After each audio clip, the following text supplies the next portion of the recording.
Welcome, folks. My name is Jen Ozawa. I use she, her pronouns. I serve in the role of Procurement and Policy Manager at the King County Regional Homelessness Authority. And I'll pass it over to my lovely colleague, Shawnee, to introduce herself. Thanks, Jen. Good morning.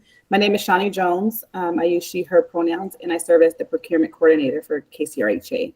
And thank you for being here with us today. Yes, thanks for making time. So the purpose of today's session is to go over the ins and outs of the severe weather shelter and response request for proposal that just dropped a couple days ago, and also provide an opportunity for any questions to be answered as well. So before we begin, I want to just, if this is new to you, share what the King County Regional Homelessness Authority, or KCRHA's, theory of change is, and sort of our process towards equitable decision making when it comes to our procurement bodies of work. Theory of change is if we create a homelessness response system that creates that centers the voices of people who have lived experience of homelessness, then we will be able to focus on responding to needs and eliminating inequities to end homelessness for all. On top of that, when we think about our procurement work, we are committed to equity-based procurement that A, deconstructs processes that perpetuate oppression, and B, creates accountability to and positions people with experiencing homelessness as decision makers and key stakeholders within the system. And I'll just share a little bit about how we have lived that commitment through this process. I'll be honest, this has been a really quick turnaround as far as needing to procure this body of work. Portion of the funding, and we'll get into the weeds of that here in a minute, but comes from an existing contract that is not going to be renewed starting January 1st. And we wanted to definitely make sure there was a continuity of those services as the months get colder, and very likely that we'll have to activate some severe weather response soon. So kind of learned of that soon, and then had to quickly get this out. Say that just to explain that we did do a couple different community engagement events to get responses and feedback from individuals, both with lived and living experience of homelessness and other kind of subject matter experts to help inform the program scope. And then we've also recruited individuals with lived experience and other subject matter experts to be decision makers on the rating panel, which will be the kind of final decision makers on who is awarded funds through this process. So when we talk about severe weather in the context of this RFP, we're talking about extreme cold weather, excessive heat, as well as poor air quality that we often are experiencing now in the summers due to wildfire smoke, either locally or within neighboring states that kind of blow over into our region. The goal of this RFP is to offer a safe, dignified environment where unhoused adults and families can take respite from the elements, avoiding snow, smoke, extreme heat, and other severe weather events. Other severe weather events probably less likely, but just in case, as our Earth continues to heat and develop new things for us to compete with, we have that in there. But the main ones are really heat, severe cold, and then smoke. As far as funding, there's one fund source. It's through the City of Seattle. It's general fund, so there's some flexibility with general funds compared to maybe other fund sources.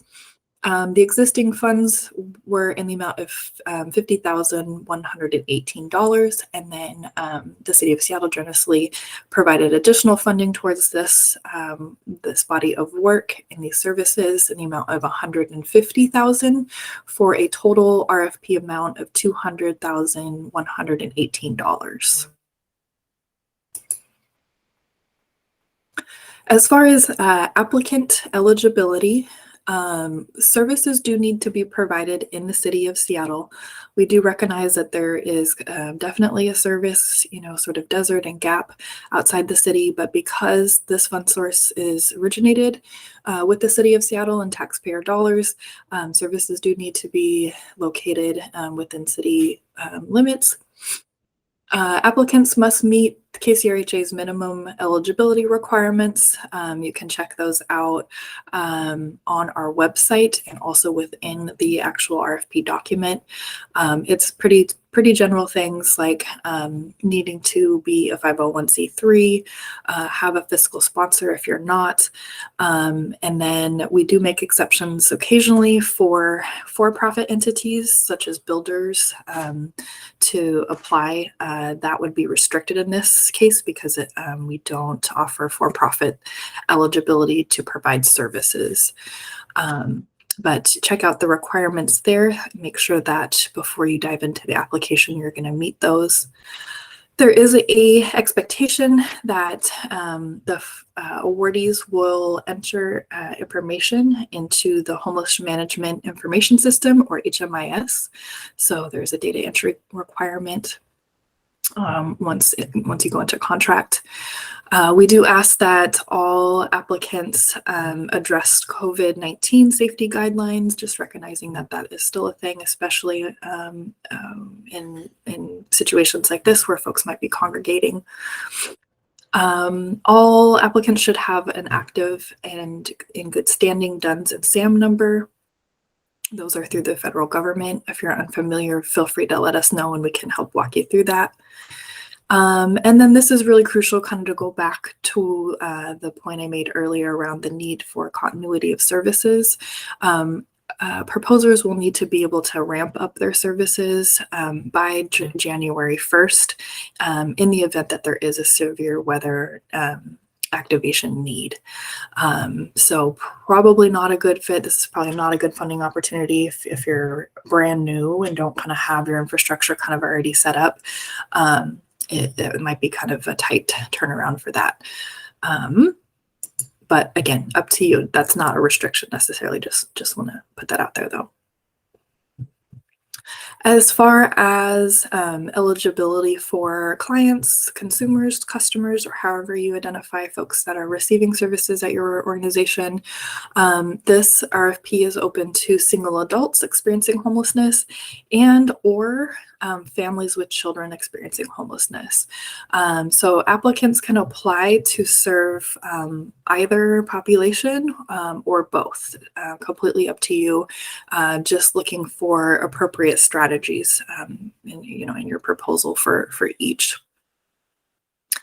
Additional points will be given to proposals that address equity for BIPOC, LGBTQIA+ individuals, and individuals living with disabilities. We are looking to invest in spaces that are safe for all races, genders, abilities, nationalities, and ages. So if you can speak to that, that is going to serve you well with the rating panel. So when it comes to sort of strategy per different populations, single adults and families with children, the strategies are pretty similar, but want to point them out. So for single adults, we are asking that folks provide a 24-hour response within 12 hours of being notified of the need for an activation of severe weather. For single adults 18 years and older, all genders within Seattle. For families, very similar, but provide 24-hour response within 12 hours of activation of severe weather response for families with children. This could include just recognizing that family composition looks a variety of ways, especially across cultures. So this could include multi-generational families as well. And then all genders as well in the city of Seattle. Sorry for that typo. So we're also looking for kind of some specific elements within the proposed program models, depending on the type of severe weather event. So for extreme cold weather, a proposal that will be successful may provide heated indoor space that's accessible by public transportation, or be able to staff such a space by a partner. So if you're this RFP does encourage partnerships. So let's say your organization doesn't necessarily have the physical space, but you have the staffing and you have sort of the supplies and that type of capacity. That is completely fine, and we would highly value any partnerships that you're able to leverage in order to make this response effective for our community. There may also be a need to operate a 24/7 shelter while the severe weather event is activated. This may include transportation, storage, sanitation of mats, blankets, or cots, food, including snacks and full meals, beverages, and then the coordination of site management to just sort of optimize the shelter experience and ensure safety. KCRHA is sort of the lead of a lot of the severe weather coordination across, in conjunction with many other municipalities and other government organizations. And there will be an expectation for successful applicants to participate in daily coordination calls to just help with the logistics and kind of planning of the overall strategy across the city and county. Excessive heat. So in this type of event, cooling canopies are seen to be a strategy that have been helpful and that we encourage folks propose. Cooling canopies can be set up in coordination with KCRHA, given our partnerships with like the Parks Department, food banks, things like that. Also, if you have your own partnerships that you can kind of strategically place a cooling shelter at, that is also welcomed. And this idea is that individuals can walk up and cool off. Usually these canopies have a misting fan and some ice packs, other cooling supplies just to make folks a little more comfortable, and also life-saving, just giving what we know about the impacts of exposure to severe heat over long periods of time. Also, in addition to setting up the canopies, managing logistics, so procure, store, and transport the canopies, the hydration and cooling supplies, any food that and snacks that you might obtain, first aid kits, furniture, and misting fans for the pop-up locations. Also secure the sites, so kind of maintaining inventory of those things, crowd management, COVID safety protocols, things like that, given this is a pretty tight congregate space potentially. And then also, if able, non-polluting mobile power.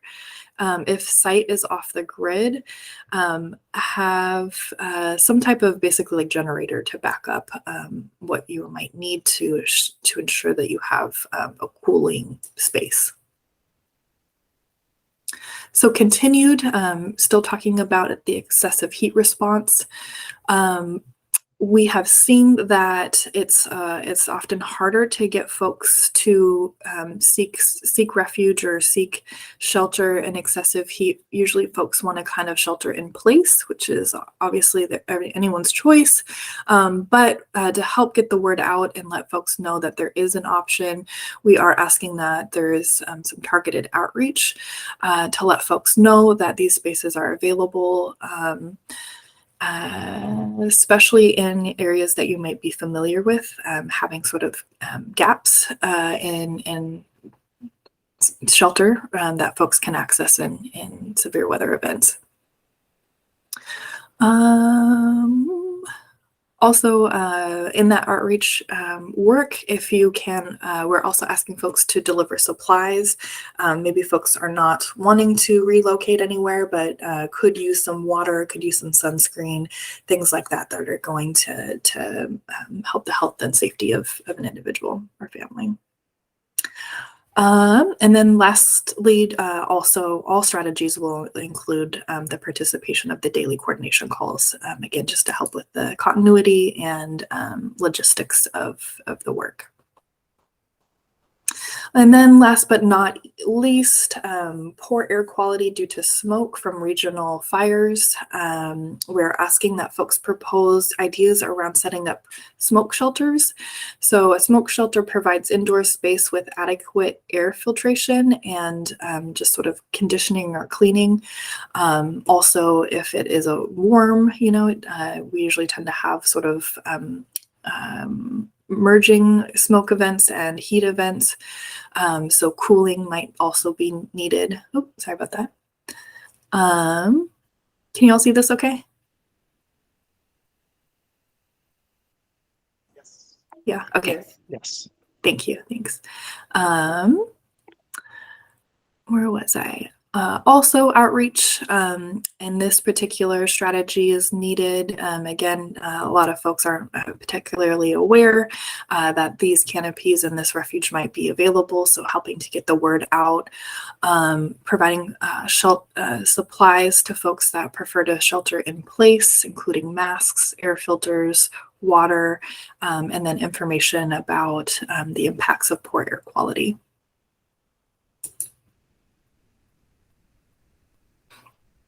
Eligible costs for this RFP are pretty flexible. So of course, personnel and fringe benefits.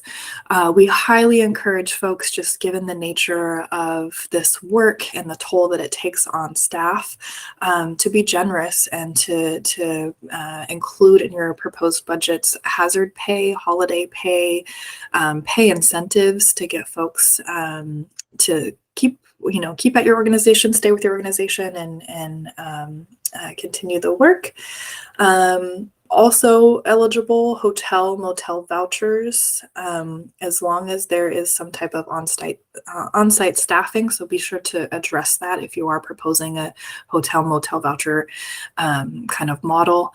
Also, it would be wise to explain how you plan to sort of equitably distribute the hotel, motel vouchers, and ensure that that is included in your thinking and your logistics of how you'll kind of be fair in deciding who gets shelter and who gets vouchers, if that's sort of the makeup of your proposal.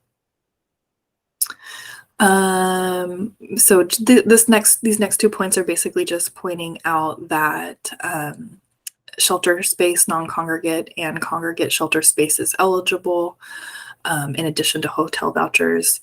Drop-in day center type of proposals are eligible, and costs associated with those. Meals and snacks and beverages, any other type of life-preserving supplies that you think are necessary for each type of weather event. Sanitation supplies and any sanitation services. So if you need, professional cleaners to come in, or bed bug mitigation, things like that, that will be eligible. And then transportation is also eligible. Just a couple ineligible costs. So construction costs and any capital improvements are not eligible through this RFP. It's really around the services. I'll let folks kind of digest this here for a minute, and I'll stop talking. I'm talking a lot. Main thing here is application deadline is Tuesday, December 6th, which is about 3 weeks from when this RFP went live a couple days ago. We're going to have a really quick turnaround on sort of review, recommendations, and getting notifications out to applicants. Everyone should be, we're aiming to let folks know either way by Friday, December 23rd. And then we'll kind of immediately start contract negotiations to ensure services can start, if needed, January 1 of 2023.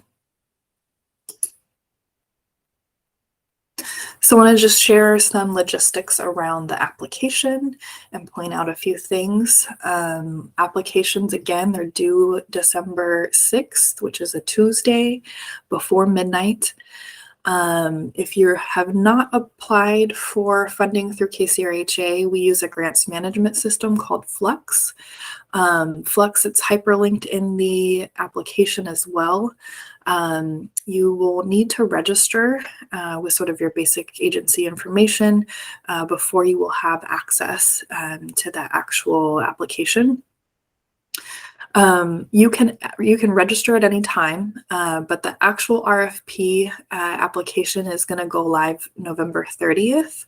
It's still in development at the moment. So what we recommend in the meantime is start to work on your proposal on a Word document or something similar. And then once the 30th hits, then you'll be able to copy and paste your answers into the narrative text fields and upload your supporting supplement documentation as well. There are on our website, kcrha.org, under the funding opportunities tab, there are also downloadable budget templates that are Excel documents that you can also begin to work on your application while you wait for the Flux RFP to populate in the Flux system that you'll submit, your application materials through. The proposal narrative is worth 100 points. We ask, just given the various different sort of familiarity and kind of professional training that folks have had on our rating panels, that proposals are written in plain language so everybody can, so the language is accessible. Also spell out any acronyms. I know we work in a world that uses its own language at times with the acronyms we use, but not everybody may be familiar with those. So again, that's going to be reading your proposals. So we ask that you spell that out so that everybody can easily access the information that you are expressing.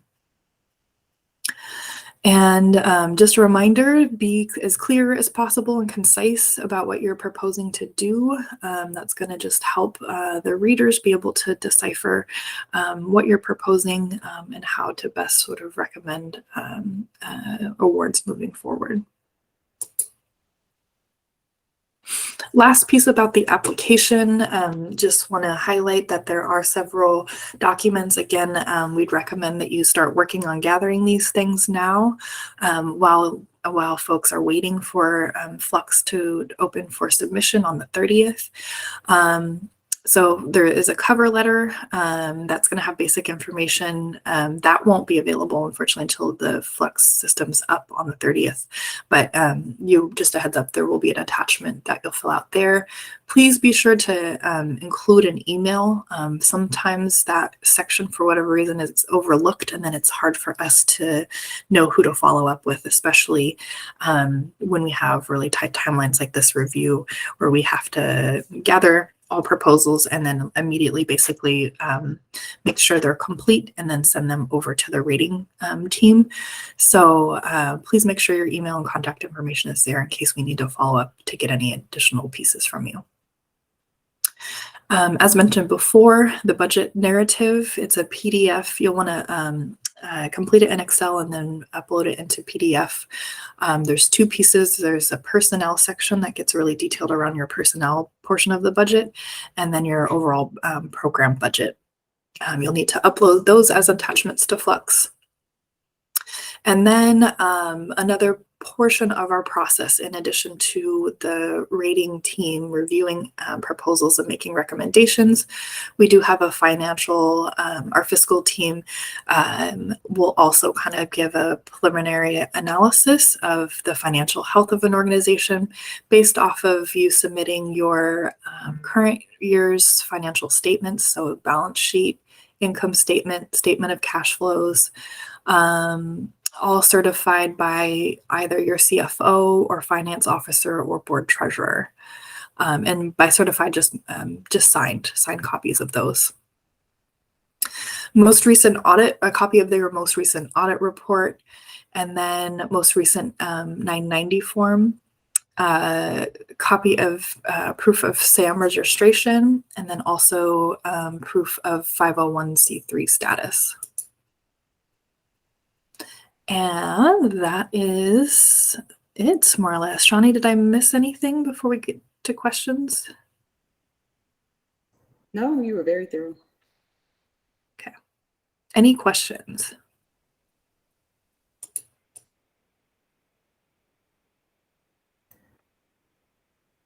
Gabriel, do you want to lift your question? I saw that you just sent an email.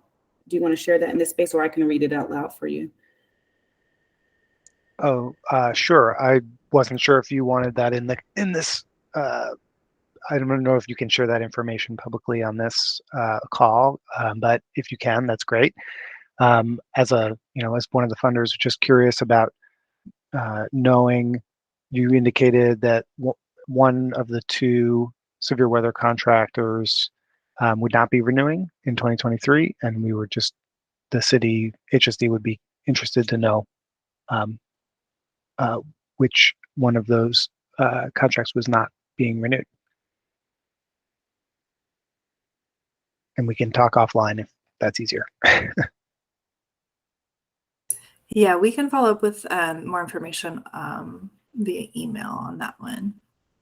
Sounds good. Thanks. Mm-hmm. Any other questions?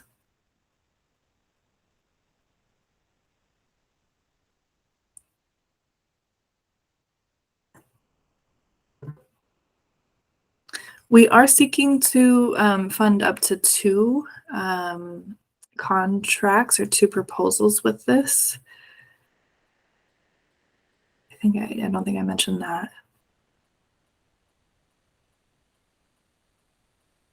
Thank you for your work on pulling this together on a short timeline.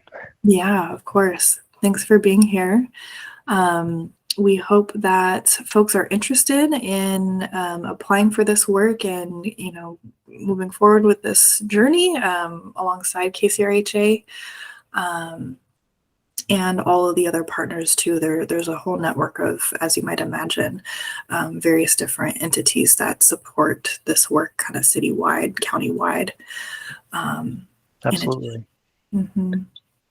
How are you getting what different forums are you going through to get the word out about this RFP?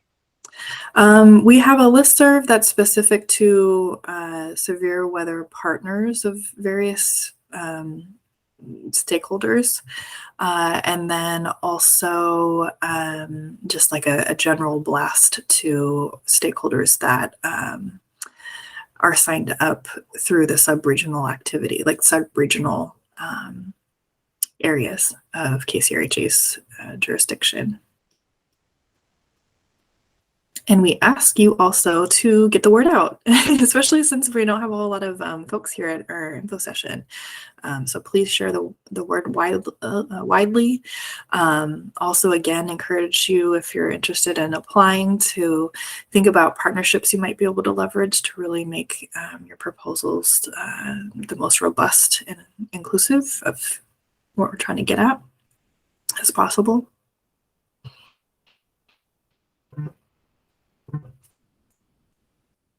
All right, so I think we'll wrap it up if there's no other questions or comments. Again, thank you for your time and potential interest in applying and partnering with KCRHA in this work.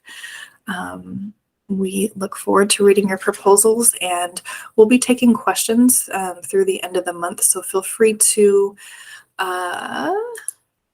couple things. Check out our website if you haven't already. That's where the guidelines and application are located. So kcrha.org, there you'll see a resources tab. And then from the resources tab is funding opportunities. And just for this situation, this particular RFP, and then just sort of in general, this is where you'll find ongoing notices of available funding, or NOFAs. All of our live and open funding opportunities are posted there, and we also post the recorded information sessions like today there. So if you want to reference back to it, it's located there. And then if you have questions, if that doesn't answer everything for you, please reach out to us, rfp@kcrha.org. And Shawnee and I will be sure to get back to you, and also post the Q&A that's ongoing for anyone else to be able to reference as you might, questions might come up as you apply. All right, everybody. Thank you very much for your time. Stay warm, stay safe. Take care. Thank you. You too. Bye-bye. Are we going to debrief?